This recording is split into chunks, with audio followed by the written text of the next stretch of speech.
Hi hello నమస్తే, నేను మీ Srikanth, Parvathipuram. Friends, ఈరోజు మన పార్వతీపురం నియోజకవర్గ శాసనసభ్యులు శ్రీ బోనెల విజయచంద్ర గారి ఆదేశాల మేరకు 77వ గణతంత్ర దినోత్సవ వేడుకలు తెలుగుదేశం పార్టీ కార్యాలయంలో చాలా ఘనంగా జరిగింది.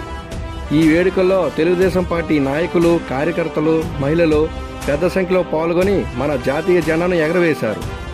ఈ సందర్భంగా నాయకులు మాట్లాడుతూ డాక్టర్ బిఆర్ అంబేద్కర్ రచించిన రాజ్యాంగం ద్వారా అన్ని వర్గాల ప్రజలకు లభించాయని, ప్రజాస్వామ్య పరిరక్షణకు రాజ్యాంగమని పేర్కొన్నారు. ప్రపంచంలోనే అత్యంత శక్తివంతమైన రాజ్యాంగంలో మన భారత రాజ్యాంగం కొనసాగుతుందని వెల్లడించారు. మన పార్వతీపురం ఎమ్మెల్యే శ్రీ బోనెల విజయచంద్ర గారు నియోజకవర్గ ప్రజలందరికీ పేరు పేరున 77వ గణతంత్ర దినోత్సవ శుభాకాంక్షలు తెలియజేసుకుంటున్నారు. Thank you very much.